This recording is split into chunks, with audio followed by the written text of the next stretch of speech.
Pompéi. 79 après Jésus-Christ.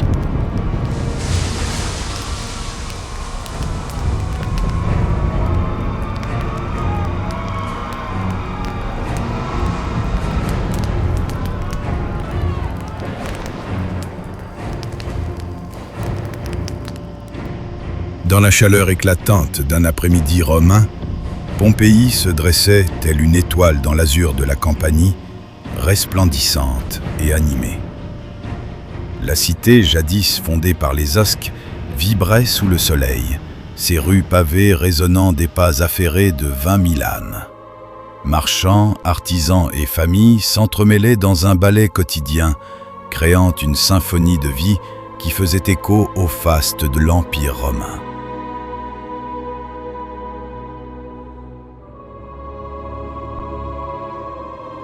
Cité tournée vers la mer, elle respirait au rythme des voiles gonflées par les vents du large. Dans son port animé, les amphores d'huile, de vin et de garum s'entassaient sur les quais, prêtes à rejoindre les marchés de tout l'Empire. Les navires marchands, venus d'Alexandrie, de Carthage ou d'Ostie, faisaient résonner leurs coques contre les pierres, témoins de la prospérité d'une ville où le commerce était une promesse de richesse et de puissance. Ici, la mer n'était pas une frontière, elle était une route d'échange, de fortune et d'influence qui faisait de Pompéi l'un des carrefours vivants de la Méditerranée romaine. Une ville antique vibrante, confiante dans son destin.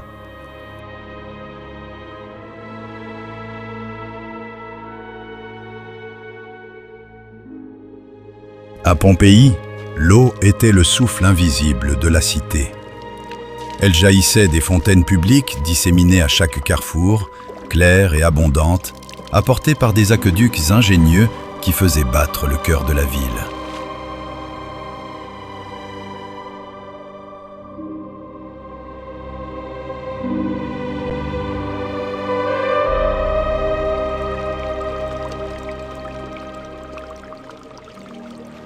Autour de ces bassins de pierre, les habitants se croisaient, échangeaient des nouvelles, remplissaient leurs amphores, geste simple d'une prospérité quotidienne.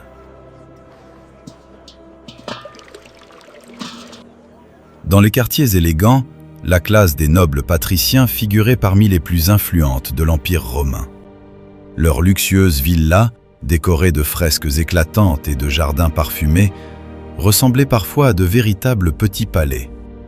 On y donnait de somptueux repas festifs, suivis de soirées plus intimes qui pouvaient se prolonger jusqu'à l'aube, sous la lueur des lampes à huile et le murmure des fontaines intérieures.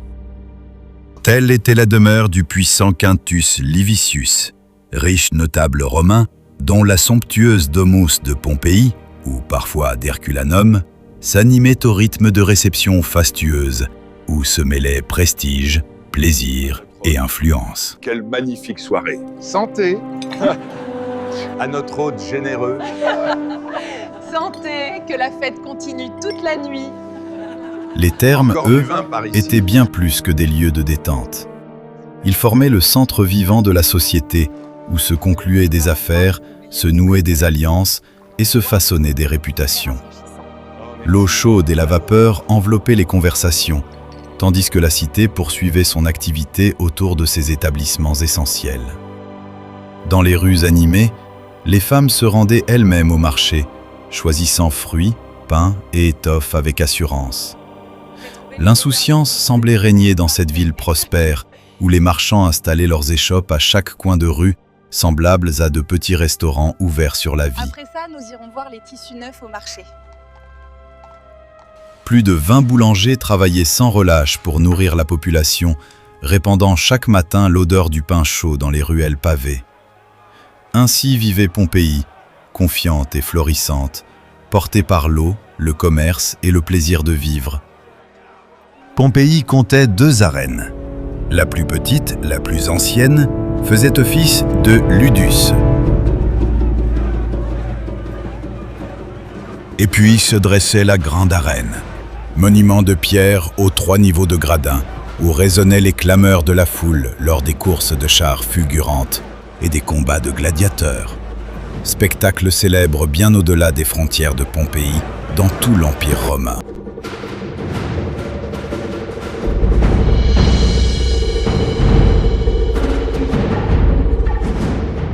Dans chaque rue de Pompéi, dans l'ombre fraîche des vestibules et le silence des atriums, de petites niches murales veillaient discrètement sur la vie quotidienne. Là, dans ces lararia modestes, les Romains honoraient leur dieu domestique, protecteur invisible du foyer. Puis vint ce jour de fin de l'été de l'an 79 après Jésus-Christ. La chaleur du jour s'était dissipée et la ville, rassasiée de rires, de repas et de conversations, s'abandonnait lentement au repos. Les hommes et les femmes, fatigués des affaires du jour, gagnèrent leurs chambres. Les lampes s'éteignirent une à une. Mais, au cœur de la nuit, un signe discret troubla ce silence. Dans les bassins des jardins, dans les fontaines publiques dispersées au carrefour, l'eau se mit à frémir. Personne ne le savait encore, personne ne pouvait l'imaginer. La cité, confiante dans ses dieux et dans ses murailles, vivait ses dernières heures.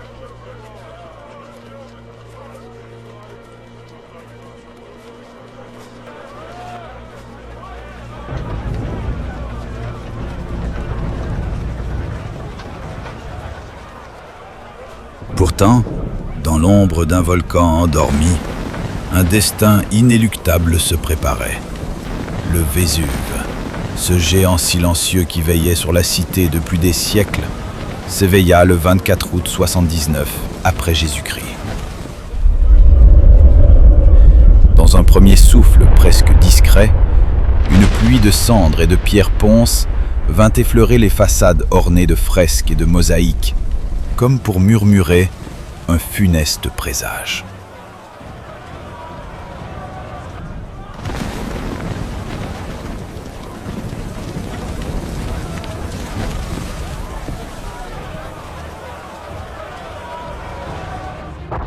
L'air, chargé de mystère, se fit lourd, et l'instant s'allongea, suspendu entre la sérénité du passé et l'imminence du désastre.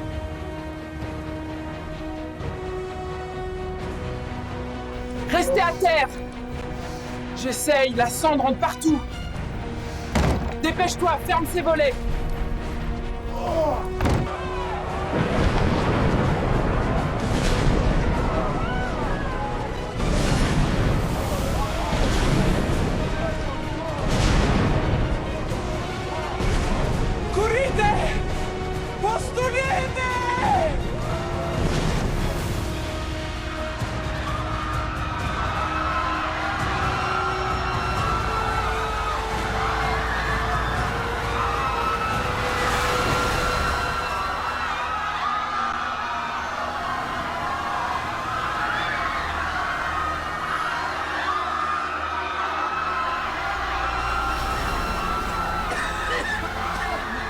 Alors que le soleil entamait sa descente, le volcan révéla toute sa furie.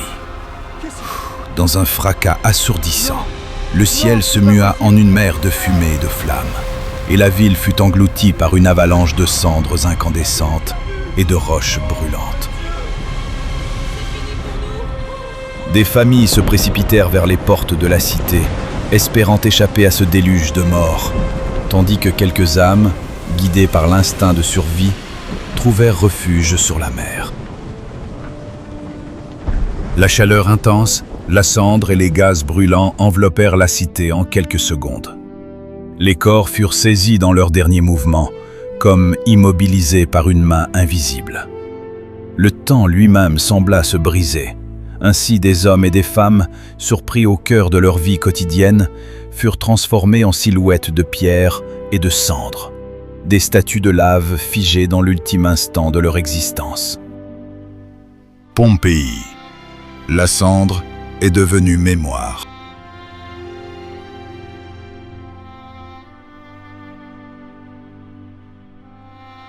Merci d'avoir suivi ce programme court de l'unité de production de MLQ Studio. À bientôt pour d'autres aventures en images.